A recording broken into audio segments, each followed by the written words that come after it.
Good day guys and welcome to another episode of Riding in Tandem.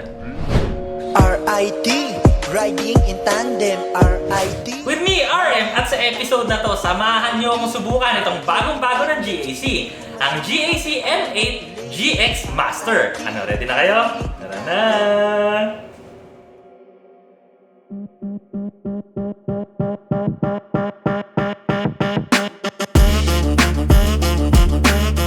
Ang makina nito ay 2.0-liter turbo gasoline engine. May maximum output ito na 248 horsepower at 5,250 RPM. At may maximum torque naman na 400 Nm at 1,750 to 4,000 RPM. Ang transmission nito ay 8-speed automatic.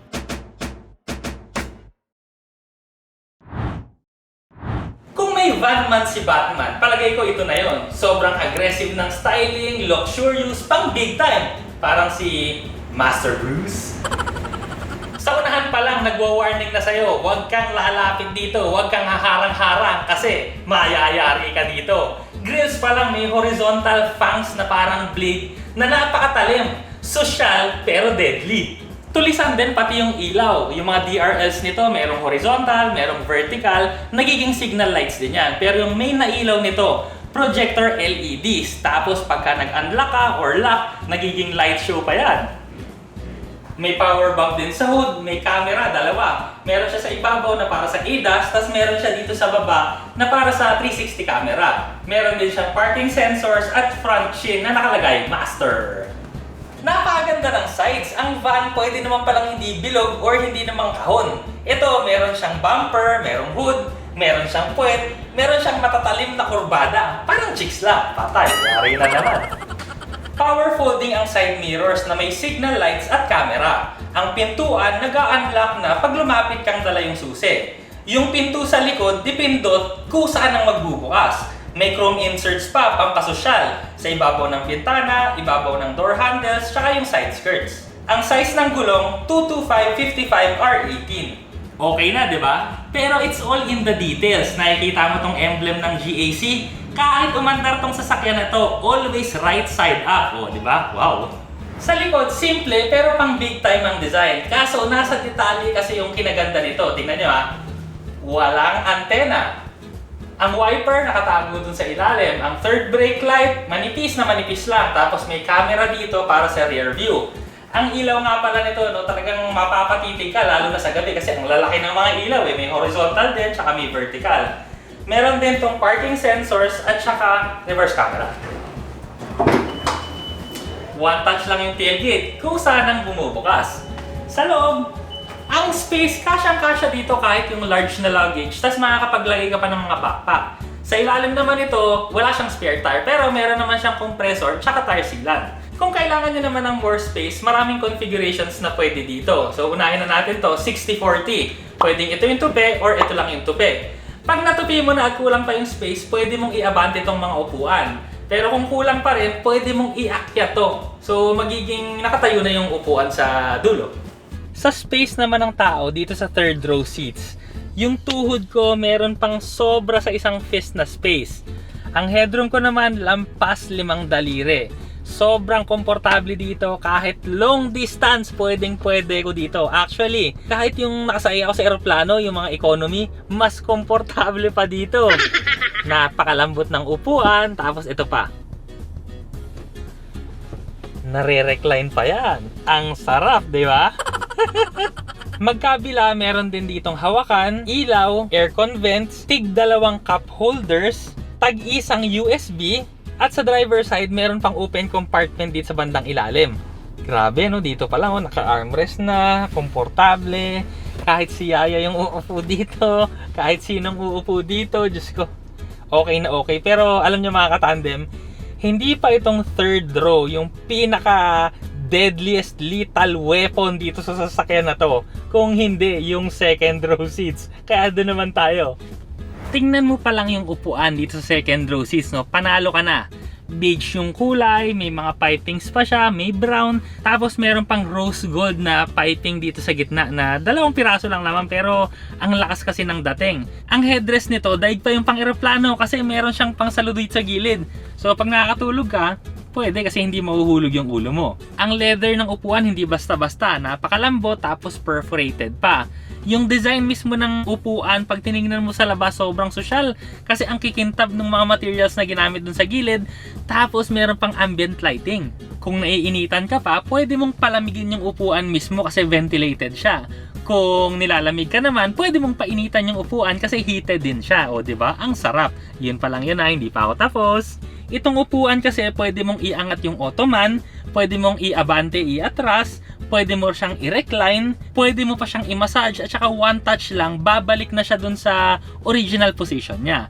Pero ito pa yung secret ultimate weapon dito. Kahit sino ka pa, sigurado ako sabog ka dito. Meron ka kasi makikitang pindutan dito, no? Ang nakalagay spa. Tingnan niyo mangyayari ha, pindutin ko yung spa. So, umaatras ngayon yung upuan ko ng automatic. Ang susunod niyan, mamasahihin ka. Nagmamassage na yung dito sa likod ko. Hinihiga ako ngayon. Tumataas naman yung ottoman sa bandang unahan. Tapos humahaba pa siya para komportableng ka. So, ngayon, kung meron kang driver, no, minamasahe ko sa likod. Okay, sabog tulog. 1 hour later. Tiga. Time out. Okay. One touch, pwede namang bumalik lahat yon. Yun, pindutin mo lang ulit yung spa, babalik na siya dun sa normal na position niya. Sa sides ng mga upuan dito sa bandang gitna, meron pang lalagyan ng cellphone. Sa ibabaw, naka-sunroof ka, ang mga controls nandito, pati yung control ng pintuan ha, in case lang na hirap kang abutin dun sa likod eh. So, pindutin mo na lang dito. Pwede siyang bumukas. At pwede rin sumara. Sarap! Sa bandang ibabaw, meron pa dito yung ilaw na pwede mong itutok ng direction, merong aircon vents, merong ilaw na panglahatan na hindi mo nakokontrol yung direction, meron ding hawakan at sabitan. Ang bintana naka-window shades, tapos kung gusto mong tanggalin yan, madali lang naman. Bukas na, at hindi lang yun ang nabubukas. Pati yung bintana, one touch, bumababa. O, diba? Pwede ka nang mag-hello-hello dito. Hi! Hi! One touch din yung pag-akyat. Ganda, no? Meron ding hawakan yan dito para kung kunwaring bababa ka, hindi ka mahihirapan or aakyat ka, mas madali. Meron pa ito. Boom, panis. In case nakakain ka, meron ka pang lamesa dito. Ang saya, no? But wait, there's many more. Meron ka pang bottle holder dun sa pintuan. Meron kang dalawang cup holder dito sa center console. Yung nasa passenger side pa nga pwedeng heated or pwedeng pampalamig. Sa ilalim yan, meron pang dalawang USB. Isang Type A tsaka isang Type C. Sa pinakailalim, meron pang lalagyan dyan. Sobrang laki niyan. As in, yung 6-pack ng beer mo, kasyang-kasya yan. Or baka nga dalawang bote ng wine. Tapos sa ibabaw, yung opener mo ng wine, saktong-sakto na. So dito pala sa bandang unahan, no, meron pa pala ditong cup holder na pinipindot tas lumalabas. Tapos meron pa palang tag-isang USB dito, isang Type C, tsaka isang Type A. So pwede mong i-control yung first row dito, may pindutan sa gilid, pwede mong iganyan, or gusto mo ng more space, iabante mo na lang siya. Ang galing! Ano ba yan? Di na naubos yung mga pipindutin dito ah. Alam niyo, sa totoo lang, no, ayoko nang lumipat dun sa first row seats, pero para sa inyo, dahil mahal ko kayo, sige, doon naman tayo. Premium talaga to, luxury talaga yung datingan. Lahat ng materials nga pala na nandito sa unahan, all over the car, eto yon ha. Meron siyang mga piano black finish, meron siyang mga gold rose na design, hindi yung usual kasi. Pati nga yung mga pindutan na ito, no, rose gold yung mga pindutan na metallic talaga. Parang bakal, pero hindi ako sigurado kung bakal talaga to, pero bakal yung itsura. Pati yung mga leather, hindi lang siya basta-bastang black, no? Parang dark na may parang konting pagka-brown. Tapos yung mga piano black din, hindi rin bastang flat. Meron siyang mga uka-uka sa gilid. So, premium talaga. Pang big time talaga. Sa passenger side, meron pa ditong parang kahoy, no, na may design pa, may mga ibon-ibon, nature. So talagang ano, no, gusto niyang mag-relax ka. Meron din ditong ambient lighting. So maliliit lang siya, mga mahahaba, makikita mo lang siya, pang set lang ng mood yan. Ang manibela, leather, perforated yung bandang gilid, tapos yun yan, no. Andito pa rin yung mga metallic na parang rose gold, no. Yung mga pindutan, yung left side, adaptive cruise control, Yung right side naman, controls para sa infotainment system. Ang instrument cluster sobrang laki, tas pwede mo siyang palit-palitan ng itsura. Itong gamit ko ngayon, yung tachometer nasa gitna, may oras pa siya. Yung pag nag-cruise control ka naman, ang mode niya, yung makikita mo yung sasakyan na nandun sa unahan or pati yung gilid niya pag nasa gilid siya, makikita mo rin yung sasakyan sa screen. Ang infotainment ang mas grabe. Kasi kung itong instrument cluster malaki, itong infotainment system sobrang laki. As in 14.6 inches. Halos lahat nandito na rin kasi meron siyang Apple CarPlay, Bluetooth, USB, Car BitLink. Yun nga lang wala siyang Android Auto. Maraming information na nandito, no? Pati yung aircon controls nandito rin, pati yung drive modes nga nandyan Eco, Comfort, Sport. So nandito na siya lahat. Ang maganda lang din dito sa screen na to, no, hindi nakatago yung mga controls. So pag tinignan mo kasi, 'di ba yung ibang screen, kailangan mag-swipe ka muna para makita mo yung ibang controls. Ito kasi sobrang laki na ilagay naman nila lahat. So lahat ng major na controls nandito lang sa baba. Makikita mo dyan yung temperature, yung fan speed, tapos kung gusto mo ng mga settings para sa kotse, pindutin mo lang yung itsurang kotse, tapos kung gusto mo yung mga apps, pindutin mo lang yung home. So basta ang dali niyang gamitin kasi yung isang linya lang niya sa baba, andun na yung halos lahat ng kailangan mo. Sa bandang baba, nandyan naman yung mga aircon vents. Apakaganda, no? Kasi pati yung aircon vents, meron pa rin ng rose gold na material. Sa gitna, no, nandyan yung hazard switch. Tapos, yung aircon kasi, no, kung nari, pagka-on mo, hindi pa lumalabas lahat ng mga pindutan, naglo-load yung screen, pindutin mo lang yung auto. Pag napindot mo na yung auto dito, mag-on na yung aircon niya ng kusa. Auto mode na. Sa bandang baba, no, meron siyang lalagyanan, pero hindi to basta-bastang lalagyanan. Kasi wireless charging din to. Sa bandang baba, nandito na yung shifter na may kristal sa gitna. Bolang kristal. Ang part nito, dipindot lang, meron siyang reverse, neutral, drive. Yung engine start-stop button niya nandito rin, meron siyang drive mode, so meron siyang eco, comfort, tsaka sport mode. Andito rin yung mga switch ng espesyal na mga features nitong sasakyan na to. So, isa na dito yung para mag-park siya ng kusa, mag-isa niya, oo, nagpa-park to, nagmamaneho ng kusa, nagpa-park ng kusa. Meron din ditong 360-degree camera, electronic parking brake na merong auto hold function. Meron ding dalawang cup holders. Ang center armrest, leather wrap, ang pindot, nasa gitna, pagbukas niya, pag ganun. Tapos ang loob, grabe, parang cabinet na ang laki. Sa ilalim may malaking lalagyan, dalawang USB, power supply at saka isang Type-C. Ang rear view mirror nga pala nito screen, no, ang camera nito nasa spoiler sa likod. Yung reverse camera din pala nito, no, may mga controls din dahil nga screen siya. So mababago mo yung brightness levels niya, tapos mababago mo yung position, so pwede mong ibaba, pwede mong itaas, tapos yung magnification pwede mo rin baguhin, so pwede mong ilapit or ilayo. At syempre, wag natin kalimutan na meron din tayong sunroof na hiwalay dito sa unahan. Napakagandang sasakyan, labas, loob, kasingit-singitan, full of features, lahat ng kailangan mo nandito, USB, wireless charging, lahat na. Ang problema, kamusta kaya itong imaneho? Tara, subukan naman natin. Alam nyo mga katandem, gustong gusto ko man na sumakay na lang dito, hindi naman po pwede sa video natin na hindi ako magmamaneho. Kaya, sige, subukan na natin magmaneho. Napakasarap sumakay dito kahit driver ka, kahit pasahero ka. Kasi dito muna tayo sa driver. Napaka-komportable ng upuan.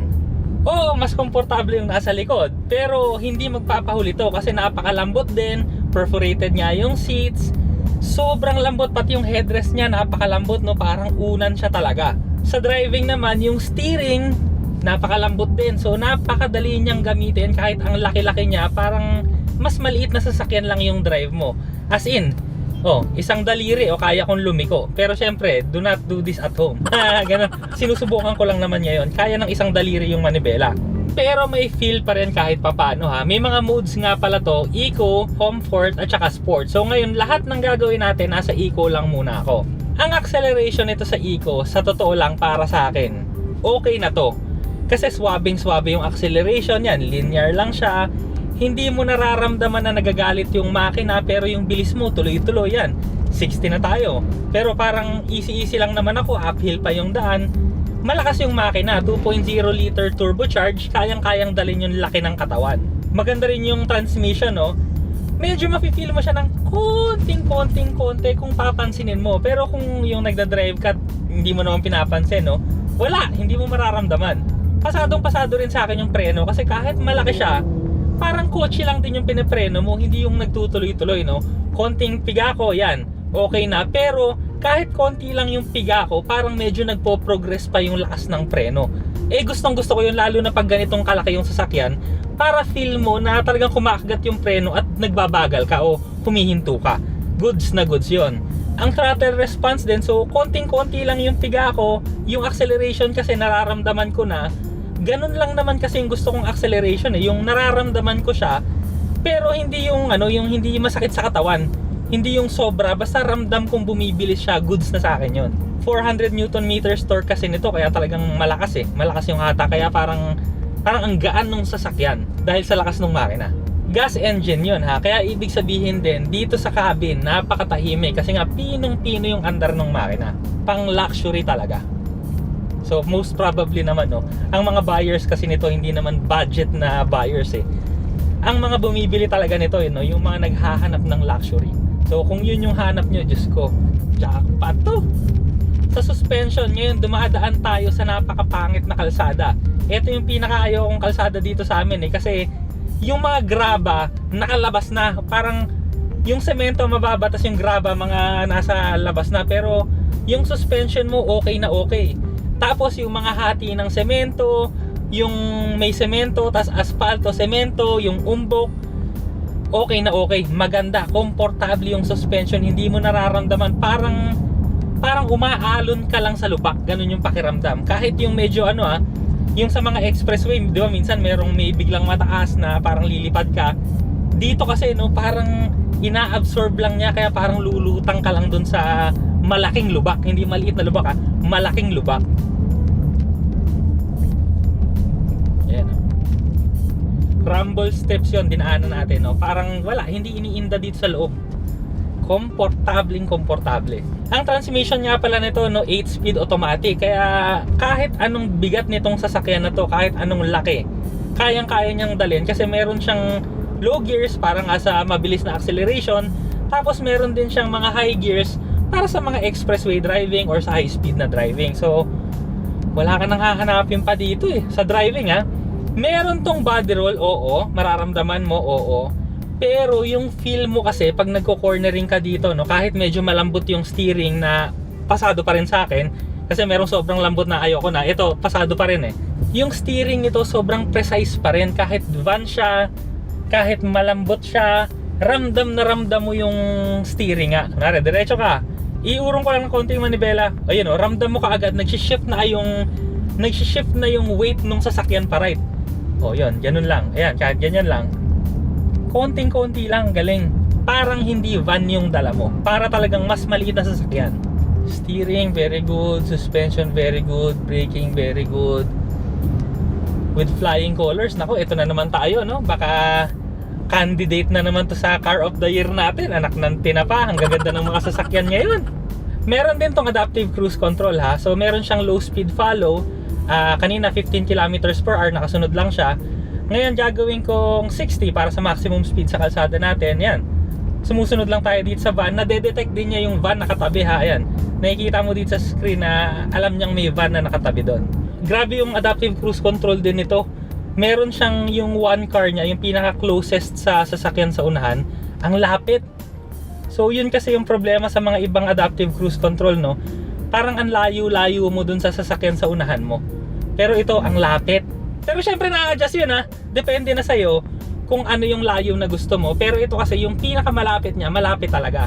Sa iba kasi, yung pinakamalapit na setting, malayo pa rin. Yun nga lang sa adaptive cruise control nito kasi medyo malakas talaga yung makina So yung acceleration medyo mararamdaman mo rin. Pero good thing naman yun kasi hindi ka may iiwan ng traffic. Yun nga lang, yung acceleration mararamdaman mo sa katawan, medyo gaganon yung katawan mo ng konti. Dinadrive ko to nang dinadrive kahapon, pero alam mo yun, dito lang kami pupunta sa malapit, pero sabi ko kay Eileen, diretso pa natin kasi parang ang sarap-sarap kasing sumakay kahit driver ka. Napakatahimik, NVH wala, yung engine noise wala, gulong lang konti. Ang tunog naman ng sound system, ayos na ayos. Hindi siya yung pinakamagandang sound system na narinig ko, pero okay na okay siya, lalo na kung ang pinapakinggan mo yung may mga musical instrument, mga gitara, ganyan, maganda siya. Ang aircon, napakalamig din, pero kung gusto nyong i-improve pa yung feeling ng comfort, no, maganda talaga pag magpalagay din kayo ng Ceramax Nano Ceramic Film para hindi nyo mararamdaman yung sikat ng araw sa balat nyo. Di ba? Details na din sa baba. Imagine, comfort lang yan pero bumibirit. Speaking of which, eco pa lang to. Meron pa tong comfort. So lipat lang natin sa comfort. Yan, nasa comfort na tayo. Actually, yung comfort tsaka yung eco, no, hindi masyadong nagkakalayo yung feeling. Kung ako, eco na lang para mas makasave ka pa ng gas. Pero i-try din natin yung sport mode. So yung sport mode, mararamdaman mo talaga yung bata ka agad, yung difference. Kaso, medyo maliit na medyo maririnig mo na ng konti yung engine. Pero para sa akin kasi, no, kung kailangan mong mabilis, okay, meron siya. Pero kung ako kasi, hindi ko gagamitin to. Ilalagay ko na lang sa eco. Kasi syempre, bibiling ko tong sasakyan na to kasi gusto ko ng comfort. Kaya yung pinaka-komportableng mode, eco. Yun nga pala, no, pagka nag-change ka ng mga modes, nag-iiba rin yung steering feel. So pag naka-eco ka, malambot yung steering. Pagka nag-comfort ka, medyo mas may feel na yung steering. Tapos pag nag-sport mode ka, may konting heft na yung feeling. Try natin yung turning radius.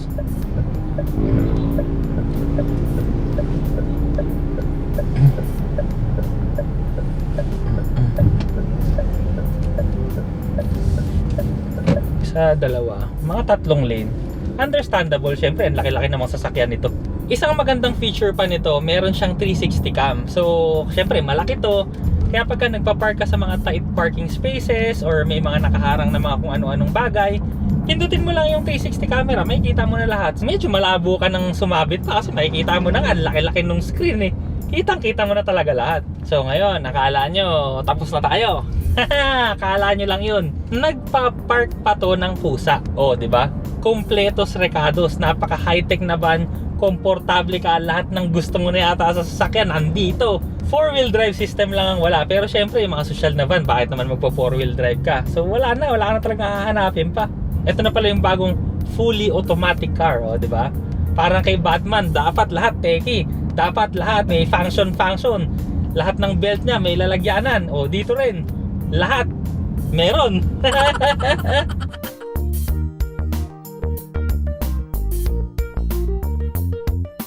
Dalawa ang variants ng GAC M8. Ang GL Master ay nagkakahalaga ng 2,998,000 pesos at ang GX Master naman ay 3,948,000 pesos. Ito naman ang safety and security features.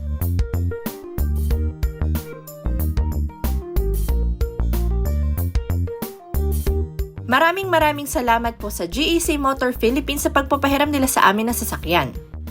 Dito na tayo sa segment na The Good And the bad. Sa bad, ang una, hindi mo naman talaga kailangan dito, no? Pero kung gusto mo kasi ng paddle shifters, wala siya. Eto, hindi ko na alam kung bad to o good. Pero kung ganito kasi kaganda yung sasakyan mo, no? Mahirap tong i-park sa mga basta-bastang lugar. Dapat medyo maganda yung paparadahan mo, maganda yung lugar na pupuntahan mo. Para sa akin lang naman yun, kasi ang ganda eh. Doon naman sa mga naghahanap ng diesel, syempre, gasolina to. Tsaka wala rin tong Android Auto. Sulit na sulit talaga to sa presyo. Kasi lahat na ng tech na maisip ko, nandito. Lahat na ng function na gusto ko, nandito. Yung versatility rin ng space, ng cargo, lahat nandito. So yun nga lang, no, dahil nga nandito na lahat, syempre may katumbas din yun na presyo. So sulit siya sa presyo. Ang problema, hindi ko pa rin abot yung presyo. Yun lang. Sa good naman, ako, sobra, lahat good. Good yung itsura, good siyang gamitin, good yung space sa cargo, good lahat ng tech, engine power, good din, transmission, good, comfort, good talaga lahat. Sorry, good eh. Very good. Hindi pala good, sorry. Correction. Very good. Kung naghahanap ka ng komportableng sasakyan na pwede pang pamilya or big boss ka, gusto mo ng komportable na backseat ka lang naman palagi, hindi ka naman nagdadrive. Hindi, actually kahit nga nagdadrive ka, okay pa rin to. Kailangan mo ng space, comfort, at meron kang 2.9 million para dun sa entry level o 3.9 million para dito sa high-end na model, no? Pasadong pasado to, very good. Saan ba ako utang? maraming salamat po sa panonood. Sana nag-enjoy kayo sa video na to. O next video na, mangangarap muna ako. RIT, riding in tandem. RIT, riding in tandem. RIT, riding in tandem. Siksik na impormasyon mula kay RM at Elaine. RIT, riding in tandem.